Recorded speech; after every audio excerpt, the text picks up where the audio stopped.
من دیار محسن ئیسماعیل لە کۆیە نیشتە جێما خەڵکی شاری هەولێرم لێرە ئیشی سناعەت دەکەم ئیشی سیارەی دەکەم ئیشی فیتەری من ئیشەکەی من داگررتنی گێڕ و مەچینەیە کارەکەم وایە خزمەتی خەڵک بکەم ڕۆژانە خەڵک دێتە لامان مەسەلەن بۆ نمونە سیارەکەی تێکس و عاتڵ بووە من هەڵدەستم سیارەکەی بۆ چاک دەکەم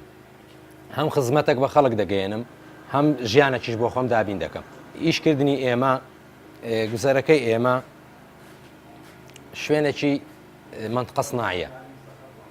منطقە صناعیەکەش یعنی هەموو خەڵک ڕووی تێ دەکات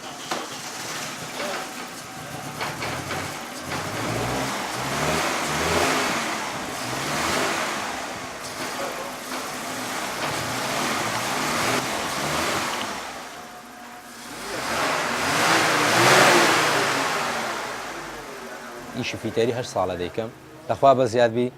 بە ئارەقە و ئەوەی خۆمان پەیدا دەکەین محتاجی دەستی کەس نابین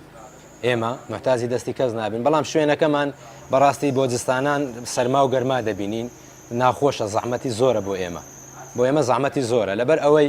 کە دێین مەسەلەن زاریوێ قوڕا بارانە چرپاوە لە دەرێ ئیش دەکەین مەسەلەن لە بە بارانێ ئیش دەکەین زاریوێ شوێنێکی وامان نییە کە تەڕ نەبین دوکانەکەشمان ئەوەندە گەورە نییە مەڵەن گەرازەکەشمان ئەوەندە گەورە نییە باران لێمان نەدا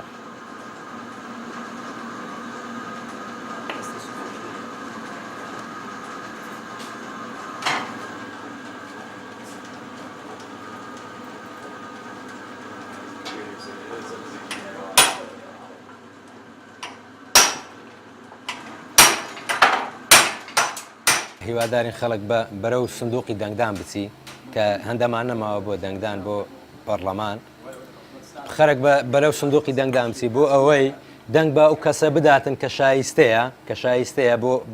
بۆ پۆستی پەرلەمانی ئیش بۆ خەڵک بکاتن نەک یەک دەنگ بدەی بە یەکێک ئیش بۆ خەڵک نەکە یعنی بەڕاستی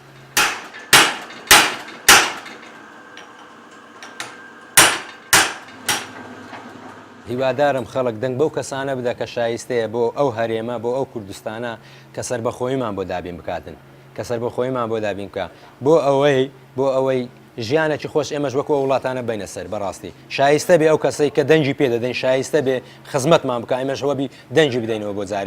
بۆ جارێشتر بۆ ئەوەی خزمەت بە خەڵکی کوردستان و بەگشتی بۆ ئەو هەرێمە بکاتن دەمانەوێت هەرێمەکەمان بێت بە هەرێمێکی سەربەخۆ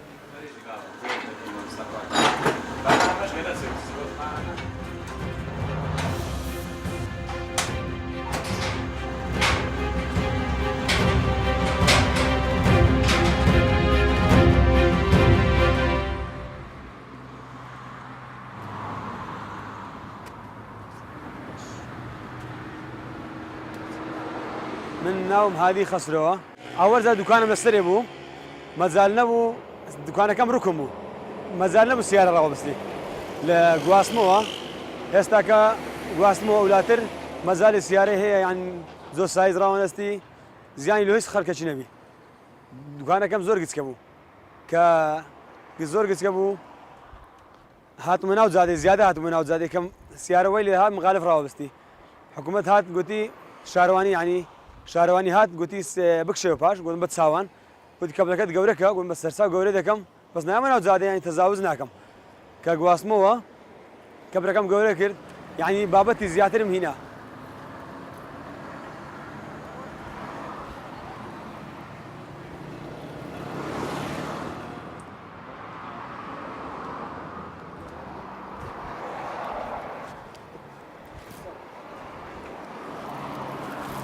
تقریبا 30 بابەت ئەتا 45 بابەتم هەیە ئێستاکە ئەگەر بە نەوعیەت بیدن ئەو فەواکانە ئێستا هەیتمان فێقیە کە خیارە تەماتەیە هەمووی خۆمالیە کە خۆمالی ئەگەر بەرهەم بینی حکوومەتی هەرێم یارمەتی ئەو فەلاحانە بدا کوردستانمان پێشکەوتو دەبی وڵاتەکەمان فراوان دەبی کە یارمەتی ئەو فەلاح و جوتیار و ئەو کەسانە بدا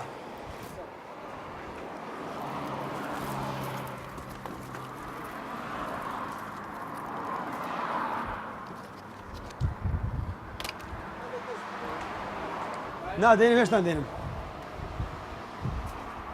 کە ئێستاکە بەرهەمی خۆمالی پێشکەوتوترە لە لاوی دەرەوەی وڵات دێ ئێستا کەەوە زیاتر خەڵک کڕین و فرۆشتنی لەسەر هەیە چکە لە تام و لەزەت و شتیوە زۆری فەرقی لە ئەوەی دەروێت مادەی دەرەوە هەمووی پلاستیکە کەوچی دەرەوە نییە کە بێ وەکو کوردستان نییە کە تامەکەی لە ڕووی جوانیەکەی زۆری فەرقە لەگەر ئەوەی دەروێ وڵات دەرە وڵات جوان دەبێت بەڵام تامی نییە هیچ تام و لەزەتی لێ ناکەی کۆ ئێستاکە لاستیکی بخۆی هیچ بەرق پێ ناکەی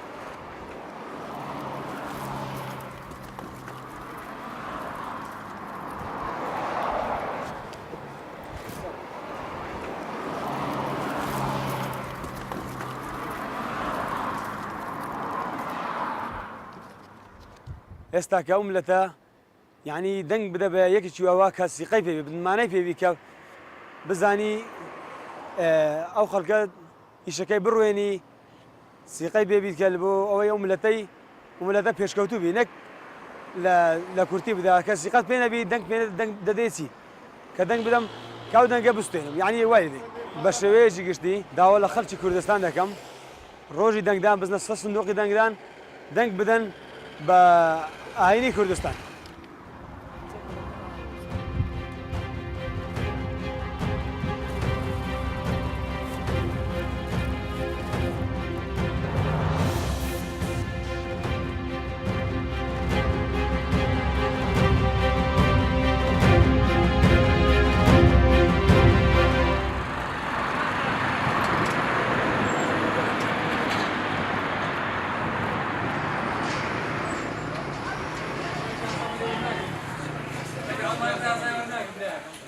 شارەوانی خزمەت گوزاری دەکەم بۆ هاوڵاتیان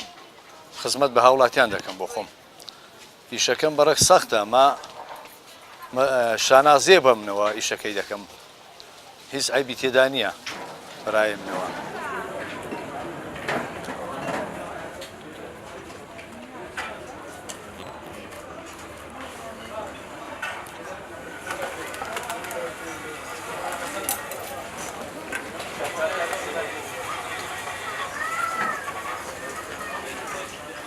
وەڵام من سعات 6 دێم چەلیوە هەتا سعات 6 چەلیوە 6 دێمێنمەوە چواری دێمێنمەوە زیاتر دەمێنمەوە چواری و ئەوان دەمێنمەوە هەتا بە ئیشەکەیە ئیشی من زبڵ خامەکردنەوەیە پاکردنەوەی ئێرە شاریە ناو بازار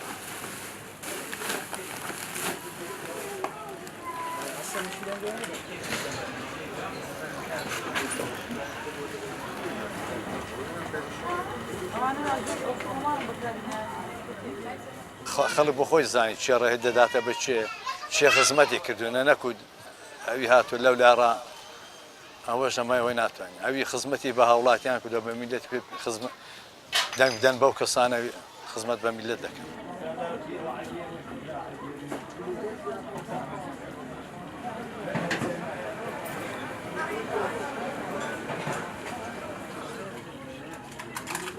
مامنۆزات کوی باشی مەسەن دەنگدەن دەو کەسانە زەحمەتیان زۆر کێشاوە دەربەدەریان دیوە نەکوێکی لە پەناهی ڕاهات و دوو ڕۆژە دانیشتووە حکومەتی بکەوێت بە دەردەسن